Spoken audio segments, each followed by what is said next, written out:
पाकिस्तान की उस जेल से आज तक कोई नहीं भाग पाया, लेकिन 1972 में 3 भारतीय पायलटों ने नामुमकिन को मुमकिन कर दिया। 13 अगस्त 1972 पाकिस्तान का रावलपिंडी एक high security prisoner of war camp, जहां 1971 युद्ध के बाद भारतीय वायुसेना के 12 पायलट कैद थे। इस कैंप से जिंदा निकलना नामुमकिन माना जाता था, लेकिन 3 लोगों ने तय कर लिया था, इंतजार नहीं, आजादी खुद लेनी है। कहानी शुरू होती है 3 दिसंबर 1971 से। भारत पाक युद्ध अपने चरम पर था। पाकिस्तान के जफरवाल इलाके का एक वॉच टावर भारतीय विमानों के लिए बड़ा खतरा बन चुका था। इस टावर को खत्म करने की जिम्मेदारी मिली भारतीय पायलट दिलीप पारुलकर को। 10 दिसंबर 1971 वो मिशन पर निकले, लेकिन टारगेट के पास पहुंचते ही उनके जेट पर भारी फायरिंग हुई। विमान बुरी तरह डैमेज हो गया। उन्होंने इजेक्ट किया, जान बच गई, लेकिन दुश्मन की जमीन पर उतरते ही भीड़ ने उन्हें पकड़ लिया। मारपीट हुई, वो घायल होकर बेहोश हो गए।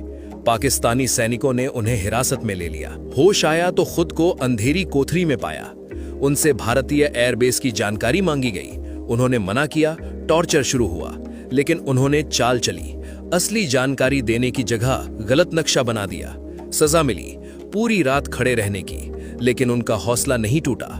कुछ समय बाद उन्हें बाकी भारतीय पायलटों के साथ रावलपिंडी POW कैंप भेज दिया गया। कैंप में 12 भारतीय पायलट थे। 25 दिसंबर 1971 को खबर मिली, पाकिस्तान युद्ध हार चुका है। सबको लगा अब रिहाई होगी, लेकिन दिलीप पारुलकर इंतजार के पक्ष में नहीं थे। उन्होंने कहा, अगर सरकारों का इंतजार किया तो सालों लग सकते हैं, हमें खुद भागना होगा। शुरुआत में कोई तैयार नहीं हुआ, लेकिन बाद में 2 पायलट साथ आए, MS ग्रेवाल और हरीश सिंह। तीनों ने जेल से भागने का प्लान बनाया। उन्होंने ऐसा सेल चुना जो बाहरी दीवार के पास था। धीरे धीरे गार्ड से भरोसा जीतकर खुद को उसी सेल में शिफ्ट करवाया। अब शुरू हुआ असली काम। किसी तरह एक स्क्रू ड्राइवर और कैंची का इंतजाम किया गया। हर रात 12 से 1 बजे तक एक दीवार को रेतता, बाकी पहरा देते। 18 इंच मोटी दीवार महीनों में धीरे धीरे टूटने लगी। मिट्टी छुपाई जाती, बल्ब खराब कर दिया ताकि गार्ड कुछ न देख सके। भागने के बाद के लिए तैयारी भी हुई। ड्राई फ्रूट जमा किए, पैसे बचाए, पठानी सूट सिलवाए, सुई और मैग्नेट से जुगाड़ कंपस बनाया।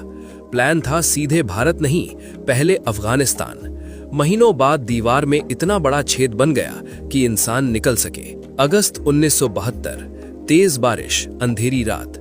तीनों ने दीवार की आखिरी परत तोड़ी। बारिश ने आवाज दबा दी। एक एक करके तीनों बाहर निकले। दीवार के पास गार्ड सो रहा था। उन्होंने कपड़ों की रस्सी बनाई, कंटीले तार पार किए और रावलपिंडी की सबसे सुरक्षित जेल से बाहर निकल गए। तीनों पेशावर पहुंचे। पहचान छिपाने के लिए खुद को क्रिश्चियन बताया। फिर अफगान बॉर्डर की तरफ बढ़े, लेकिन एक छोटी गलती ने सब बदल दिया। उन्होंने एक पुरानी जगह का रास्ता पूछ लिया जो सालों पहले बंद हो चुकी थी। लोगों को शक हुआ, पूछताछ हुई और आखिरकार उनकी पहचान सामने आ गई। तीनों दोबारा गिरफ्तार कर लिए गए। उन्हें सॉलिटरी कैद दी गई। बाद में सभी भारतीय कैदियों को दूसरी जेल भेज दिया गया, लेकिन उनकी हिम्मत बेकार नहीं गई। दिसंबर 1972 में भारत पाक समझौते के बाद सभी भारतीय युद्ध बंदियों को रिहा कर दिया गया। जब ये जवान वाघा बॉर्डर से भारत लौटे, हजारों लोग स्वागत के लिए खड़े थे। ये कहानी सिर्फ जेल से भागने की नहीं थी, ये कहानी थी हौसले की, जिद की और उस जज्बे की जो सलाखों के पीछे भी आजाद रहता है। रावलपिंडी की वो दीवारें आज भी शायद याद करती होंगी, जब 3 भारतीय पायलट उन्हें चकमा देकर निकल गए थे।